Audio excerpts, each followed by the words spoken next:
Oi, meus amigos, eu sou o professor Ricardo Marques e este vídeo é sobre o contrato de compra e venda.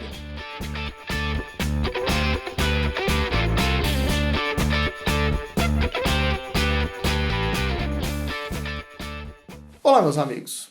Bom, o contrato de compra e venda ele pode ser conceituado como aquele por meio do qual alguém troca uma coisa, seja ela de qualquer natureza, por dinheiro. É importante essa peculiaridade da compra e venda. É sempre a troca de um bem por dinheiro. Conforme eu vou discutir daqui um pouquinho, né, se não houver a presença de dinheiro sendo trocado por um bem, não se pode classificar o contrato por essa natureza.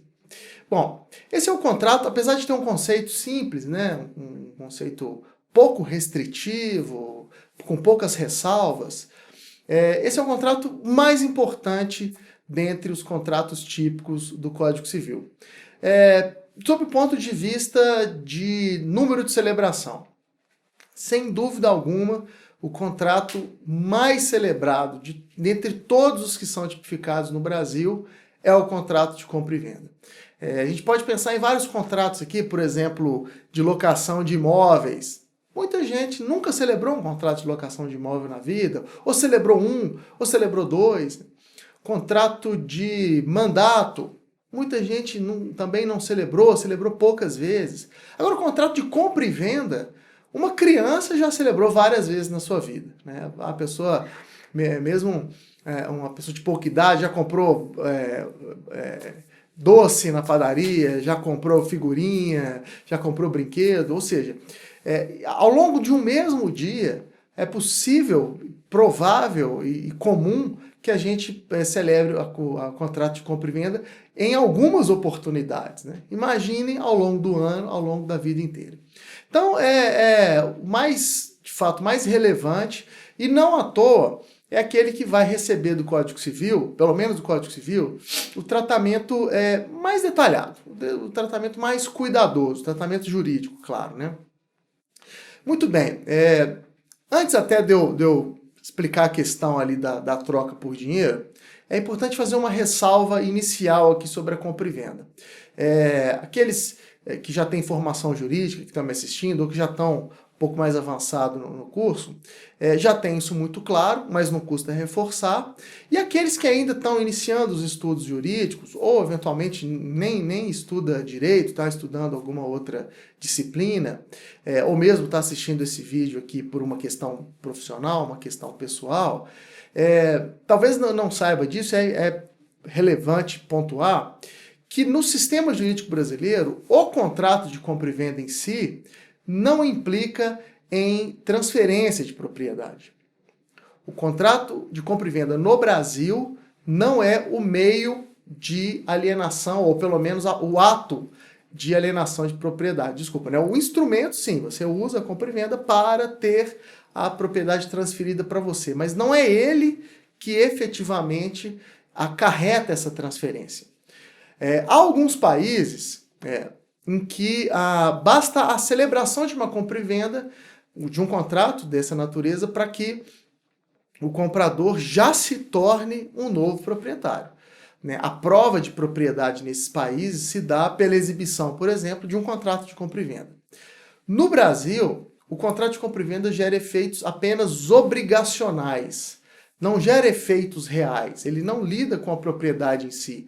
Ele apenas gera ao vendedor a obrigação de praticar o ato de transferência de propriedade, que no caso de bens móveis é a entrega, chamada de tradição.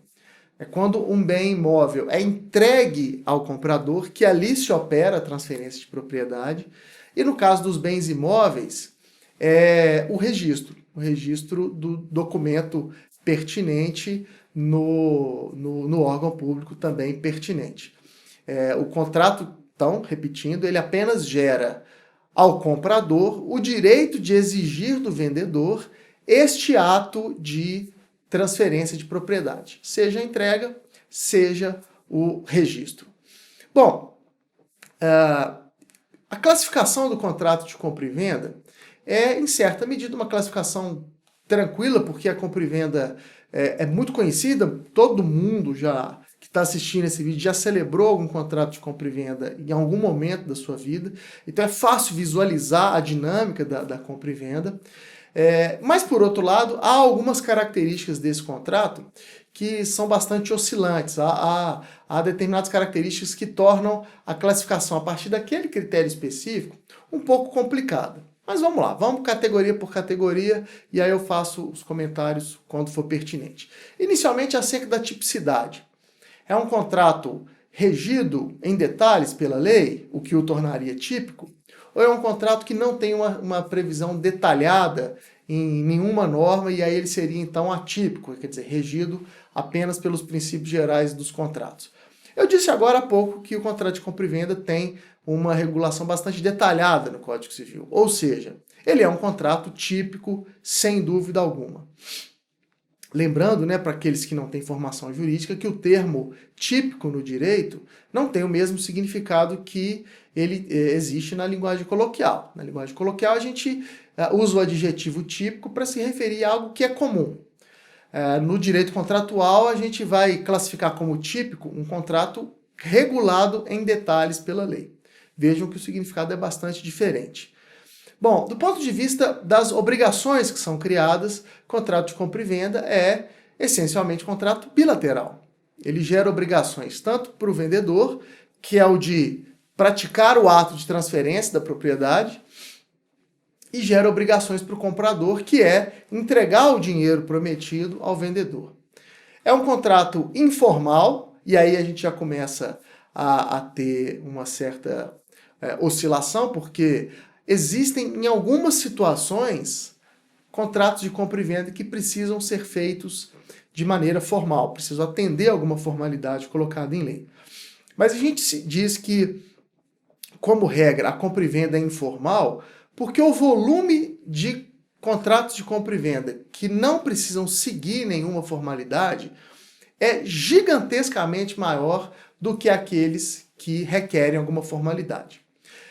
Contratos que visam a transferência de direitos reais acima de um determinado valor devem ser feitos por escritura pública, inclusive a compra e venda. Então, se você vai comprar um imóvel com um valor relativamente alto, é preciso que você, então, tenha que fazer, o contrato tenha que ser feito não somente por escrito, mas por escritura pública, que depois será levada a registro no cartório de imóveis.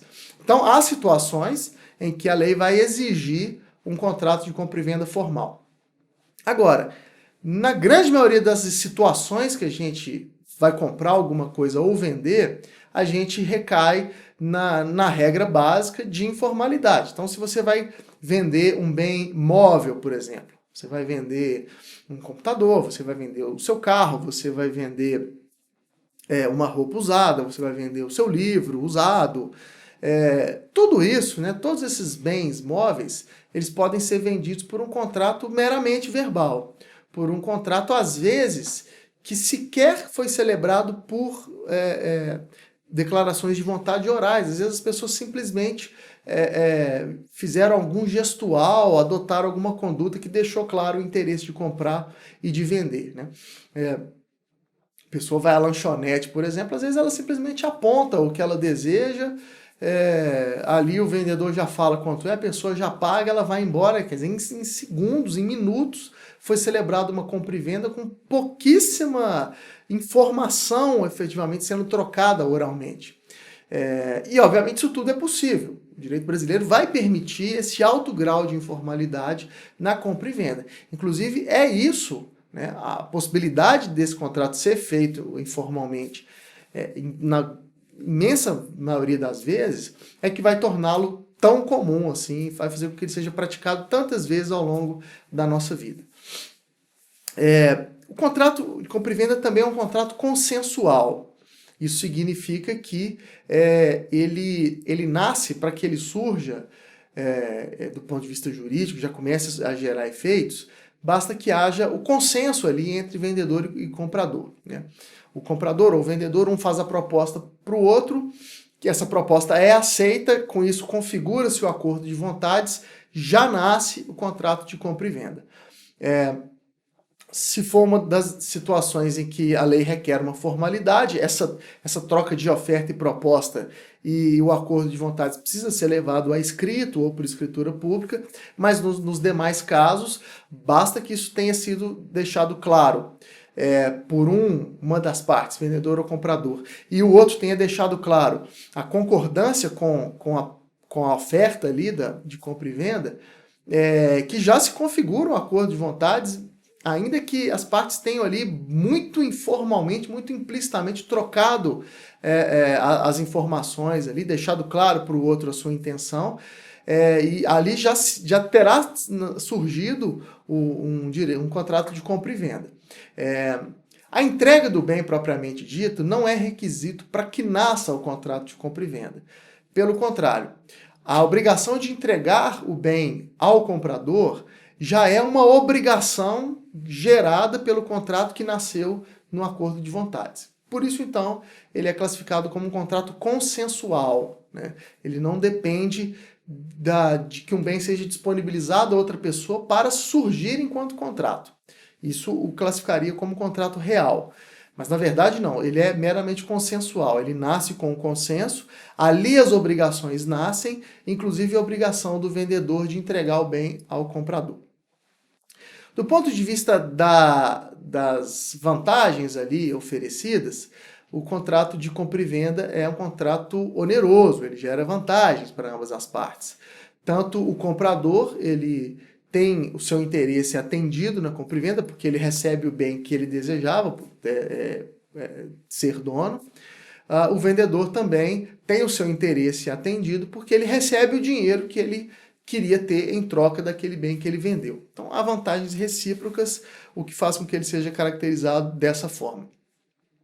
E por último, né, a gente pode dizer, ou melhor, né, em penúltimo, né, tem mais duas classificações, né, mais dois critérios. O penúltimo critério deles, com relação ainda ali a que tipo de contrato bilateral ele seria, a gente sabe que os contratos bilaterais podem ser comutativos ou aleatórios, e fato é que a compra e venda pode tanto ser bilateral comutativa ou bilateral aleatória. O contrato bilateral comutativo é aquele em que essas vantagens recíprocas ali são plenamente conhecidas de ambas as partes. Elas sabem exatamente o que é a sua obrigação e sabem exatamente o que se pode exigir da outra parte. Então, um contrato de venda bem clássico, né, na qual a pessoa procura alguém e diz, olha, eu gostaria de comprar o seu relógio, por exemplo. Quanto que é o preço? A pessoa fala, não, é R$500. Ok, então eu vou comprar o seu relógio por R$500. Esse é um contrato bilateral comutativo, porque o vendedor sabe exatamente o que ele tem que fazer, entregar o relógio no momento ali combinado. O comprador sabe exatamente o que ele tem que fazer, pagar R$500 na forma ali combinada. Mas é também possível, e não é raro, ocorre com bastante frequência, do contrato de compra e venda ser celebrado como bilateral aleatório. Nesse tipo de contrato, pelo menos uma das partes não sabe com certeza a vantagem que receberá, ou a obrigação que ele terá naquele contrato. Essa definição ela fica dependendo de algum evento incerto. Então isso acontece, por exemplo, muito no setor agrícola, na qual o comprador procura o fazendeiro e diz, olha, eu vou comprar de você toda a sua safra desse ano. E às vezes isso é feito sem que aquele fazendeiro tenha sequer plantado nada ainda. Mas ele já tem alguém que já fixou um preço ali pela compra de toda a safra. Isso é, claro, um trabalho especulativo. Quem faz uma compra e venda com essa característica, ele está confiando que o resultado final vai ser muito melhor do que ele pagou. E a vantagem de quem vende é já assegurar um ganho, independentemente do resultado. Uma situação como essa, o fazendeiro tende a aceitar, porque ele pensa, olha, poxa, eu já vou iniciar o meu trabalho aqui esse ano já tendo a minha venda garantida. Tudo bem que o valor foi pré-fixado, pode ser que eu venha colher muito mais do que essa pessoa está me oferecendo, mas em troca disso eu vou ter uma segurança. Eu vou saber ao longo do ano ali que eu já estou com o meu ganho já fixado. E quem compra, como eu disse, tem aquela expectativa. Poxa, eu vou prometer um determinado valor aqui, mas eu estou achando que esse ano a safra vai ser ainda maior do que a gente está estimando, então eu vou acabar pagando menos do que eu pagaria se eu tivesse comprando somente depois de tudo colhido. Volto a dizer, é um jogo ali especulativo, né? Mas que desde que não saia desses termos aqui que eu já comentei, ele é permitido em lei. E também, como eu já adiantei, é até relativamente comum, né? Nas zonas rurais, nas regiões litorâneas, onde é muito comum pessoas viverem da pesca, isso também acontece. As pessoas às vezes procuram os pescadores e falam, olha, eu vou pagar para você já todo o seu trabalho do mês aqui, ó, tá? Que eu vou te dar X reais por tudo que você pescar ao longo do mês. O pescador gosta, porque ele já garantiu ali o sustento daquele mês, ele sabe que ele, ao longo dos dias ele vai trabalhar somente para entregar ao comprador aquilo que seria o direito dele, e o comprador ele tende a gostar, normalmente a proposta vem dele, porque ele tem ali a expectativa de pagar sob em cima de uma estimativa que, na verdade, vai... E a realidade vai demonstrar que o produto ali do trabalho foi muito maior. Bom, e o último critério, agora sim, né, com relação ao modo de execução das obrigações, o contrato de compra e venda também ele pode perfeitamente ser um contrato de execução instantânea, né, cujas obrigações se cumprem logo após a celebração do contrato, como também pode ocorrer, é bastante comum que aconteça, que ele tenha as obrigações executadas de forma diferida.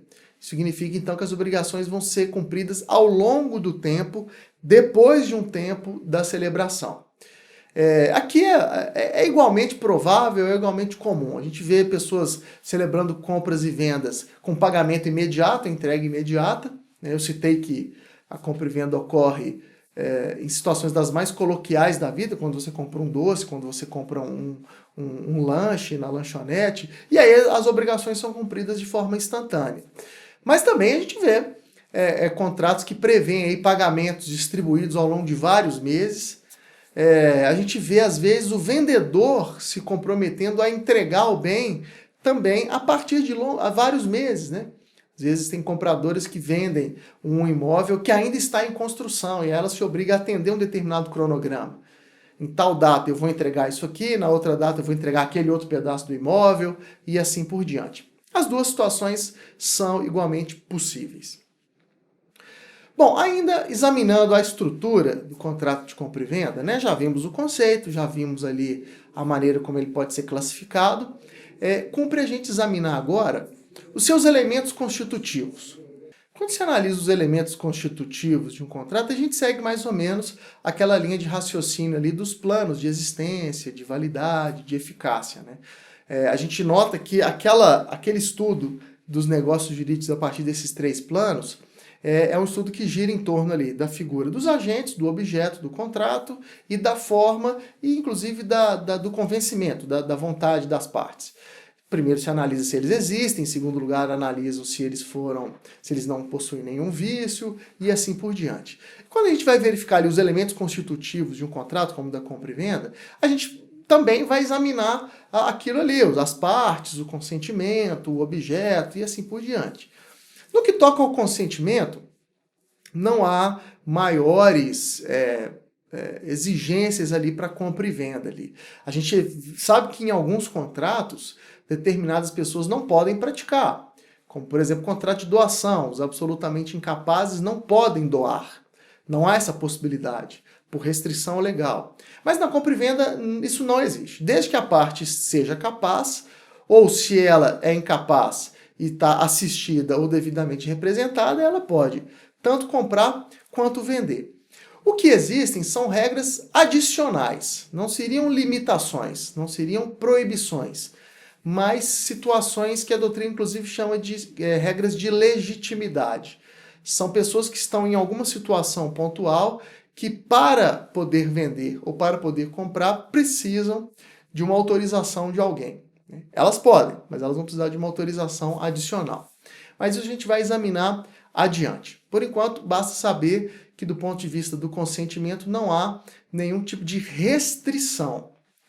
Basta então que tanto vendedor quanto comprador estejam atuando ali, negociando de livre e espontânea vontade. Não pode haver nenhum vício de consentimento, e que os vícios possíveis ali são aqueles já examinados na teoria geral dos negócios jurídicos. Inclusive há vídeos nesse canal sobre vários daqueles vícios de consentimento ou vícios sociais.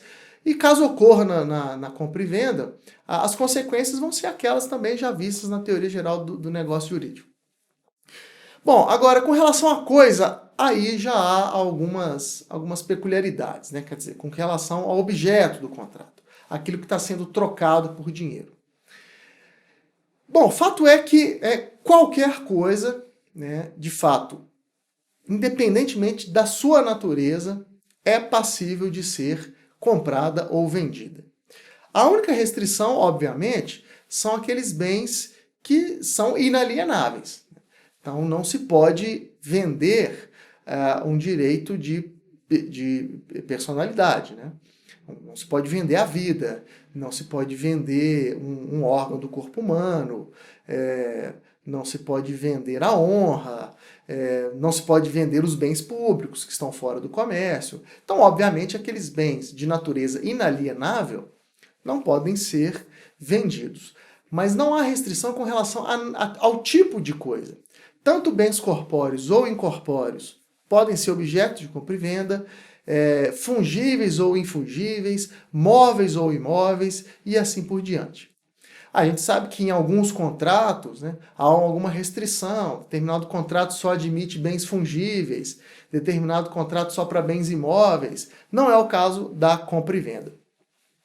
A gente vai notar no artigo 483 do Código Civil que, inclusive, bens futuros podem ser alienados. Eu acabei de dar um exemplo aqui, o caso dos contratos aleatórios, né? Um fazendeiro que sequer plantou ainda naquele ano, ele pode perfeitamente procurar alguém, negociar com alguém a venda da colheita que ele ainda não fez. É possível e relativamente comum um pescador colocar à venda peixes que ele sequer foi ao mar ainda tentar pescar. Ele primeiro vende para depois tentar obter a coisa propriamente dita. Esses casos então, são de hipótese de venda de coisa futura. Um outro exemplo, ainda não comentado aqui, é a pessoa vender um bem que ainda não lhe pertence. Eu sei que você tem interesse em comprar um determinado imóvel, em determinado condomínio. Então eu vou e negocio com você a venda desse imóvel que ainda não me pertence, mas eu me comprometo a você que eu vou adquiri-lo e tão logo eu adquira, eu vou revender a você. Então, quer dizer, eu estou fazendo a venda de uma coisa futura. Isso é possível, como eu disse, está previsto no artigo 483, mas, obviamente, né, desde que o vendedor seja avisado de que aquele contrato trata-se de venda de coisa futura. Eu não posso dizer ao comprador que eu tenho aquela coisa já e fazer a venda como se eu já tivesse. Esse contrato vai ser inválido em razão das informações incompletas que eu estou passando ao comprador. Mas desde que eu deixe claro de que eu ainda não possuo aquilo, que eu estou fazendo uma venda futura, então eu deixo claro ao vendedor a possibilidade dele escolher fazer ou não essa compra, ao comprador, deixo claro ao comprador a possibilidade então dele poder fazer a escolha ali, se ele quer comprar ou não, ou mesmo de pagar um valor eventualmente menor em razão dessa incerteza, aí não haverá ilicitude nesse ponto. E uma outra questão que cabe ressaltar aqui é que quando se faz uma venda de coisa futura, esse contrato, apesar de válido, ele é ineficaz até o momento que a coisa entrar no patrimônio do comprador. Então, se eu vendo a você um imóvel que ainda não me pertence, desde que eu deixe claro isso para você, esse contrato é válido, porém, eu não posso exigir de você ainda as suas obrigações contratuais, porque ele é ineficaz. Esse contrato só se torna plenamente eficaz, segundo ainda o artigo 483 do Código Civil, quando aquele bem vendido como coisa futura finalmente vier a integrar o meu patrimônio. Aí o meu contrato com você torna-se eficaz e aí os efeitos vão surgir de forma mais completa. Bom, E na compra e venda a gente tem um elemento ali a ser analisado que normalmente não aparece nos outros contratos, mas que acaba sendo essencial, né, neste caso, que é o preço. Em geral, os contratos são analisados, como eu disse, né, a partir de análise do agente, do objeto, da forma e da vontade. A compra e venda tem um quinto elemento constitutivo, o preço. Como eu disse, é indispensável que na compra e venda haja a troca de um bem por dinheiro. Porque se está se trocando um bem por outra vantagem que não dinheiro, este contrato será classificado como de outra natureza, não compra e venda. Troca-se um bem por outro, é contrato de permuta. Troca-se um bem por serviço, é prestação de serviço. E assim por diante. Para eu classificar um negócio jurídico que eu tenha celebrado como compra e venda e fazer aplicar sobre ele as regras da compra e venda, eu tenho que trocar algo por dinheiro. Claro que talvez a vantagem que o vendedor vai obter em troca da transferência da propriedade, talvez não seja só dinheiro. É possível a gente ver também ocorrer pessoas que às vezes trocam um bem, né, vendem um bem e em troca exigem parte em dinheiro, parte em vantagem, parte em bens, né? A pessoa vende um apartamento e recebe parte em dinheiro, parte em veículos, por exemplo. Isso é possível. Agora, se esse contrato realmente vai ser classificado como de compra e venda, é preciso que a parte em dinheiro prepondere. É preciso que o comprador tenha entregado, tenha se comprometido em troca do bem vendido a fazer um pagamento cuja maior parte seja em dinheiro, e se a menor parte for em outros bens, não há problema.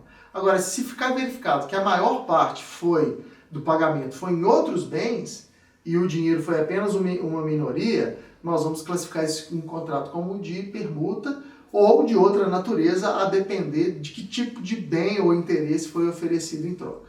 Ainda com relação ao preço, a exigência para compra e venda é que os preços sejam certos. Significa o quê? Que ele já seja determinado ou pelo menos determinável. O preço determinado é aquele, própria expressão autoexplicativa, né, aquele que já está bem definido. Comprador e vendedor já sabem exatamente ali o valor que vai ter que ser transferido entre eles. E o preço determinável é aquele que ainda não está definido, mas ele é passível de definição por critérios já definidos. Então, essa é a grande característica do preço determinável, né? Os critérios de determinação dele já estão colocados. Não admite a compra e venda a previsão de um preço indeterminado. Enquanto o preço estiver indeterminado, não se pode falar que haja um contrato de compra e venda. É sempre bom lembrar que a teoria geral dos negócios jurídicos prevê que um objeto indeterminado de um negócio jurídico leva à sua invalidade. Aqui na compra e venda, o preço tem correlação com o objeto do contrato. Então ele também precisa ele não pode ser indeterminado.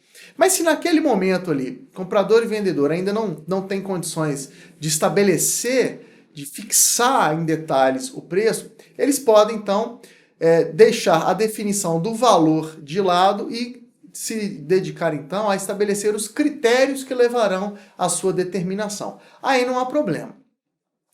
O que o código vai exigir, ou proibir, melhor dizendo, é que se preveja que a determinação do preço fique ao exclusivo arbítrio de uma das partes. Isso não é possível. Quer dizer, fazer um contrato de compra e venda cujo preço vai ser definido pelo comprador, cujo preço vai ser definido pelo vendedor. Aí não dá. O nosso código ele proíbe que contratos tenham cláusulas que deixam ao arbítrio de uma das partes apenas a definição de pontos importantes. O preço é um ponto vital no contrato de compra e venda. Mas a definição pode ser colocada para terceiro, não tem problema algum. O próprio artigo 485 é muito claro nesse sentido. Então podem comprador e vendedor negociarem que a definição do preço a ser pago será definido por um corretor de imóveis, por exemplo, numa compra e venda de imóvel, por um avaliador numa compra e venda de um outro bem imóvel qualquer. Isso não há problema e é bastante útil em algumas situações, né?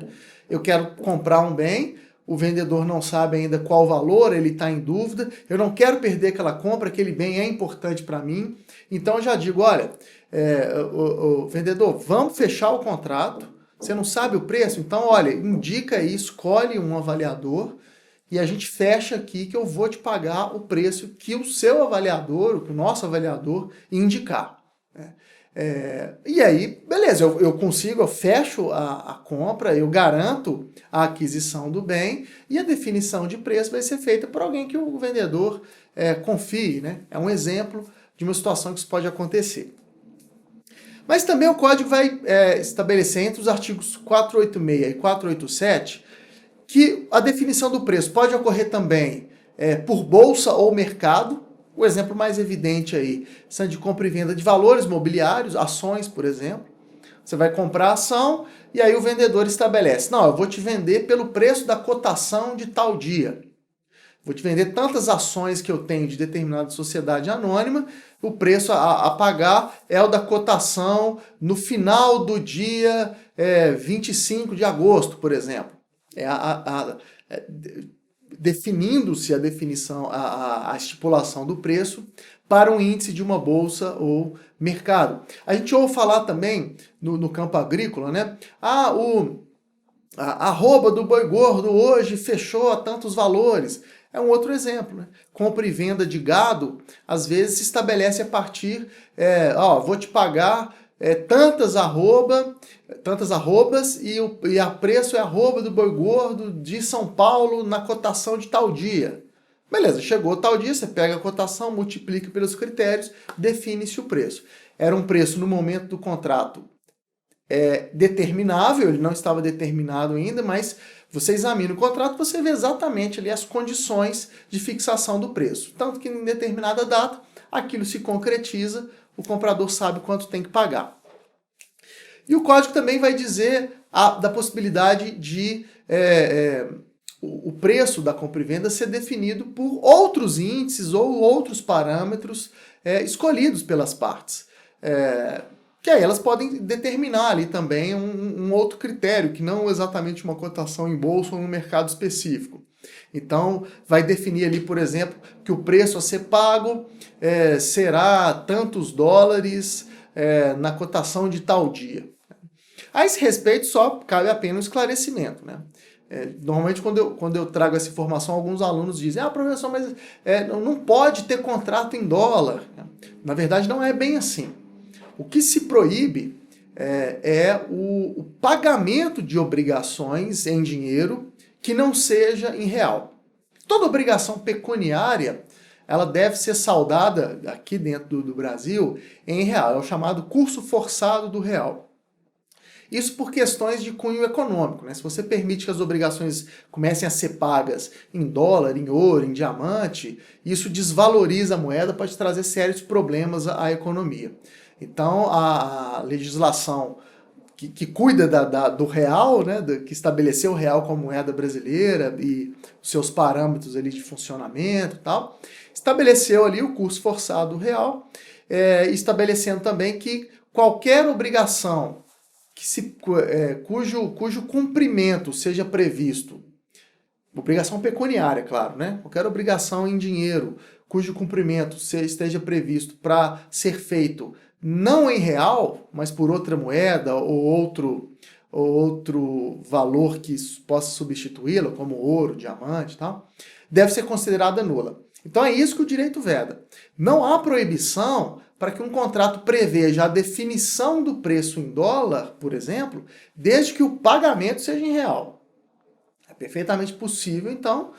Os clubes de futebol fazem muito isso com os jogadores, a gente ouve o tempo inteiro. Estipula-se o pagamento ali, o preço a ser pago, né? Em tantos dólares, você vai pagar por essa mercadoria aqui 100 dólares. Desde que no momento do pagamento ali, você converta aquele valor para real e o pagamento se dê em real. Então, posso estipular também que eu vou vender determinado bem por um valor equivalente a 2 quilos de ouro, desde que no dia do pagamento, o pagamento seja em real. Né? E assim por diante. Muito bem. Com relação à forma, né? Os elementos são partes, convencimento, objeto e forma. Já falamos do convencimento, já falamos do objeto, cabe aqui a forma, que na verdade já foi, as questões centrais aqui, atinentes à forma, já foram pinceladas quando eu falei da classificação. Já foi dito, a classificação do contrato de compra e venda, ele é essencialmente um contrato informal, mas há uma exceção. E aqui é essa informação que reaparece. Não há, como regra, uma forma específica para o contrato de compra e venda ser feito. Tanto que a maioria das compras que a gente faz, das vendas que a gente faz, é verbalmente mesmo, ou por se a gente vai fazer por escrito, uma documentação mínima, ali um e-mail que se troca, às vezes um bilhete, etc.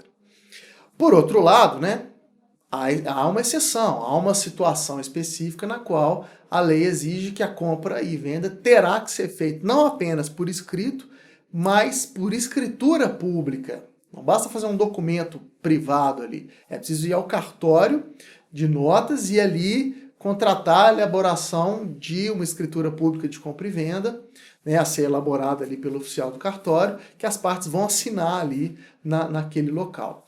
Essa exigência é colocada para todo contrato de alienação de direito real com valor superior a 30 salários mínimos.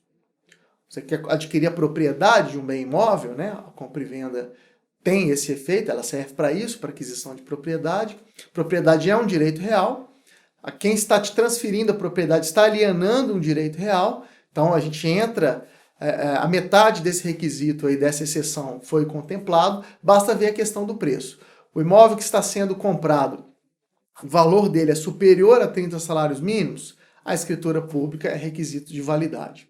É uma exceção que só confirma a regra, né? Ela é tão pontual, e ela é tão delimitada, que só reforça a ideia de que a compra e venda realmente é essencialmente informal. Bom, e voltamos então à análise das partes, né? Quem é capaz para celebrar uma compra e venda? Quem está apto a celebrar uma compra e venda? Como eu já havia comentado anteriormente, quando eu falei ali da questão do convencimento, qualquer pessoa, física ou jurídica, está apta a celebrar compra e venda. Basta que a pessoa tenha personalidade, né? E se a gente já está chamando de pessoa, é porque ela recebeu o atributo da personalidade. Não há restrições com relação à capacidade. Claro, né? O incapaz ele tem que estar assistido ou representado. Mas desde que esteja assistido ou representado, ele pode, então, celebrar compra e venda. E o capaz, mais ainda. Mas, igualmente, como eu havia adiantado, há hipóteses ali de exigências adicionais. Não podemos dizer que seja uma restrição, não podemos dizer que seja uma regra de incapacidade ali, que o código estabeleça que determinadas pessoas não possam comprar e vender, elas podem, mas elas vão precisar atender às exigências normais, gerais, de declaração de vontade, mas dependendo da sua situação, precisa de uma exigência adicional. Bom, são também hipóteses pontuais, a começar do falido e o incapaz. Tanto o falido quanto o incapaz, eles podem vender bens que eventualmente lhe pertençam, mas precisam de autorização judicial. No caso do falido, essa autorização é necessária porque se aquele bem é vendido, o dinheiro não vai para o falido, o dinheiro vai ser arrecadado para a massa falida. Então, por isso que o juiz precisa não só saber que aquele bem vai ser vendido, como autorizar. E é importante lembrar que falência decretada, o falido perde a administração dos bens. Então, quando ele quer vender o bem, que continua sendo da sua propriedade, ele precisa de fato também da autorização do juiz, porque aquele bem não está mais sob o seu poder. Pertence ao falido, mas não está mais sendo administrado por ele. Ele não tem, então, em termos práticos, como vender aquele bem sem que o juiz saiba disso e o autorize. Então, a venda é feita, o produto da venda, que é o dinheiro, vai para a massa falida, não para o falido. Já no caso do incapaz, a regra aí que requer a autorização judicial é uma regra de tutela do incapaz, né? O receio aqui é que o representante ou assistente desse incapaz realize essa venda de modo intempestivo, de modo mal feito, acabando ali por prejudicar o interesse do incapaz. Então a legislação vai dizer, olha, Venda de bens que compõem o patrimônio do incapaz, é preciso que o juiz seja informado e autorize. O juiz, então, ele vai verificar se aquela venda é de fato benéfica ao incapaz, sendo, ele autoriza, ela é feita, e aí o dinheiro vai para o patrimônio do incapaz mesmo, que vai continuar sendo ali gerido pelo representante ou gerido pelo próprio incapaz com auxílio do assistente. Outra hipótese é a venda para descendente. Alguém quer vender algum bem para um dos seus descendentes, para um dos seus filhos, para um dos seus netos. É possível essa venda, ela é lícita, mas ela requer a autorização dos demais descendentes e do cônjuge, a não ser que o casamento seja pelo regime da separação total de bens. Se o casamento não for pelo regime de separação total de bens, o cônjuge e os demais descendentes, repetindo, precisam autorizar a venda para um deles, sob pena dessa venda ser anulável. Aquele descendente ou cônjuge que não foi consultado ou que foi consultado e não concordou, se a venda for feita a si mesmo, ele tem 2 anos da celebração do contrato para poder pedir a sua anulação. Se, por outro lado, o descendente não foi consultado, o cônjuge não foi consultado, mas ao ficar sabendo, ele também não se importa com aquilo. Ah, meu pai vendeu um bem para o meu irmão, eu não fui consultado, mas tudo bem, não tem problema, a venda foi bem feita, não vejo prejuízo nisso. Ok, passados os 2 anos da conclusão do negócio, se nenhum descendente, se o cônjuge não reclamar, não questionar, a venda torna-se perfeitamente válida e aí já não há mais como ela ser desfeita. A ideia disso é evitar um eventual prejuízo à legítima. A gente sabe que quando um bem é doado para um herdeiro, depois, no momento da partilha dos bens, do doador que veio a falecer, aquele bem que o herdeiro já recebeu por doação, depois aquilo é levado em conta no cálculo ali da partilha, de maneira que os demais herdeiros não tenham o seu quinhão atingido ali. Quem recebeu a doação, depois lá na frente recebe um quinhão menor, porque compensa-se com o quinhão dos demais herdeiros. Quer dizer, então não há ali um prejuízo para nenhum herdeiro quando um deles recebe por doação algum bem.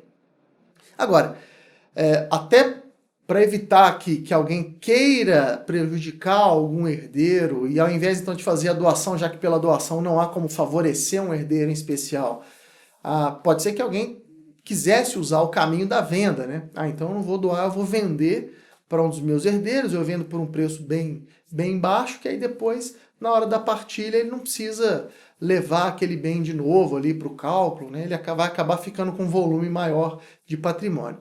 Exatamente para evitar esse tipo de diferenciação entre os herdeiros que então há essa regra. A venda tem que obter a autorização dos demais. Quem não concordar, quem não for consultado, pode pedir anulação se tiver interesse. Se não tiver, depois de 2 anos, a venda se torna plenamente válida. E também há uma série de situações colocadas pelo artigo 497 do Código Civil. Não vou mencionar todas aqui, porque é uma lista bastante grande e todos vocês têm acesso ao Código Civil, né? Não há por que eu ficar lendo aqui situações que todos vocês têm aí na frente de vocês escrito também. Então, ao invés disso, eu vou comentar a essência do que prevê o artigo 497.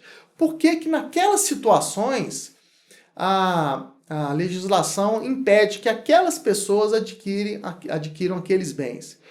Porque aquelas pessoas ali colocadas no artigo 497, elas têm uma influência sobre aqueles bens ali também listados. Vou dar um exemplo aqui. Esse artigo impede que o tutor compre bens do tutelado. Por que isso? Porque o tutor é quem está administrando os bens do tutelado. Se de repente ele começa ele mesmo a comprar esses bens, há um conflito de interesses. Será que esse tutor não está comprando por um valor mais baixo do que valia? Será que ele está comprando aquele bem, ainda que pelo valor correto, mas aquele bem não vai fazer falta para o tutelado? Então, como o tutor ele gere aqueles bens, o fato dele se tornar-se um comprador daquilo, ele compareceria nesse negócio sob 2 interesses em conflito, sob o interesse do tutor, que deve zelar pelo interesse do tutelado, e com o interesse de comprador, que quer comprar aquele bem pelo menor valor que ele conseguir comprar. Então, para evitar qualquer tipo de problema, qualquer tipo de aproveitamento dessa influência que aquelas pessoas têm sobre aqueles bens, o 497 vai dizer, olha, nestes casos aqui, as pessoas não podem comprar esses bens. Veja bem, eu disse agora há pouco, né, que essas regras de legitimidade elas não impedem ninguém de comprar. O 497 não está impedindo ninguém de ser comprador genericamente. É isso que eu quis dizer. Não há nenhuma regra que diga que alguém não possa comprar de jeito nenhum, não possa vender de jeito nenhum. O 497 vai nos dizer que algumas pessoas não podem comprar alguns bens. O tutor, por exemplo, não pode comprar bens do tutelado, mas bens de outras pessoas ele pode comprar. Então não é uma restrição com relação tanto à pessoa e muito mais com relação ao bem. Poderíamos dizer então que são restrições de compra de bens por certas pessoas e não restrições em cima de certas pessoas para praticarem contratos de compra e venda. Genericamente, todo mundo ali do 497 pode ser comprador, pode ser vendedor, exceto se o bem em questão for aqueles bens ali também colocados. Um outro exemplo aqui, né, só para fechar essa questão do 497, é o juiz que não pode comprar bens que sejam objeto de litígio ali na sua jurisdição, ali na vara na qual ele trabalha. Também uma questão muito óbvia, né? O juiz está julgando um processo no qual as partes disputam um determinado bem. Se ele vem a comprar esse bem no futuro, né, pode surgir uma dúvida. Pô, será que ele não se aproximou de uma das partes e disse, olha, se você me vender esse bem barato, eu julgo em seu favor. Quer dizer, poxa, mas é uma dúvida, né? Talvez isso não aconteça, mas o código, nesses casos, prefere sequer ter dúvida. A mera possibilidade de alguém se valer da sua influência sobre alguns bens para tirar vantagem disso como comprador, já faz com que o código prefira impedir que aquelas vendas sejam feitas naqueles casos ali. Ok. Bom, e por último, né, nós temos a pessoa casada. Quem é casado, exceto se o casamento tiver sido celebrado sob o regime da separação absoluta de bens, quem é casado e precisar alienar imóveis, precisa da autorização do cônjuge, ainda que o bem não seja um bem comunicável. Na comunhão parcial de bens, por exemplo, tudo aquilo que o cônjuge recebe a título de herança, ele não comunica com o cônjuge, é um bem exclusivo seu. Mas se ele quiser vender aquele bem, ele precisa da autorização do cônjuge. A ideia é a de que, muito embora os bens que não se comunicam não pertençam a ambos os cônjuges, somente a um deles, mas a fruição daquele bem vai ajudar ambos os cônjuges, né? A utilização daquele bem é pela família. Aquele bem é uma garantia futura do bem-estar da família. E rendimentos que possam ser tirados daquele bem, como o aluguel, por exemplo, eles são comunicáveis. Então é nesse sentido que o código então vai exigir que mesmo bens que sejam exclusivamente de um cônjuge, para serem vendidos, o que levaria a uma diminuição ali do patrimônio daquela pessoa, é preciso autorização do cônjuge para evitar ali que vendas sejam feitas também de modo intempestivo e não em favor da família. Agora, no caso de bens comunicáveis, mais ainda, né, a autorização do cônjuge é mais óbvia, porque, afinal de contas, ele é também um dos donos daquele bem. Então, aí que a autorização tem que ser feita a título até, inclusive em razão de que o cônjuge também precisa vender, já que ele tem parte daquele patrimônio. Agora, no caso do regime de separação absoluta de bens, não há essa necessidade, porque a grande característica, o grande contexto no qual o regime de separação absoluta de bens vai se mostrar pertinente, é exatamente aquele no qual o cônjuge não quer dividir a gestão patrimonial dos seus bens com o outro cônjuge. O regime de separação é típico para isso. Assim, ele cai como uma luva nessa situação, que a pessoa já tem um patrimônio, às vezes ela tira até o sustento da gestão desse patrimônio. Por exemplo, tem vários imóveis que são alugados e a pessoa vive do fruto desses imóveis. Ele pensa, olha, se eu me casar e aí para gerenciar esses imóveis, que vão inclusive ser um sustento até da família aqui, eu tiver que ficar pegando autorização da minha esposa, né, do marido, que for o tempo inteiro, isso vai inclusive atrapalhar a gestão do patrimonial. Então é para isso, em especial, que serve esse regime. As pessoas se casam em separação absoluta de bens, cada um gere o seu patrimônio isoladamente, né, e aí não vai haver a necessidade dessas autorizações mútuas. Tudo bem? Bom, meus amigos, ainda temos algumas questões a trabalhar sobre a compra e venda, né? Efeitos especiais possíveis na compra e venda, cláusulas especiais da compra e venda, só que eu prefiro tratar isso em vídeos à parte, deixar essa gravação só para essas noções gerais da compra e venda, porque senão a gente vai ter uma gravação aqui muito extensa, né? Realmente o tema da compra e venda ele é bastante amplo, então eu prefiro fazer dessa forma, um vídeo com noções gerais, para tratar dos efeitos especiais e outros vídeos nos quais eu vou comentar as cláusulas especiais, tá bom? Então esse é somente o primeiro de uma série de videoaulas sobre a compra e venda. Espero que você tenha gostado, espero que ela seja útil para você e espero também que você veja as demais gravações que vão sendo postadas periodicamente aqui no canal, tá bom? Se você gostou, então peço que curta o vídeo, clique no botão de curtir e também compartilhe com seus amigos. Não se esquecendo de inscrever no canal, porque isso vai permitir a você ser avisado sempre que uma nova postagem aparecer por aqui, tá bom? Muito obrigado, até a próxima.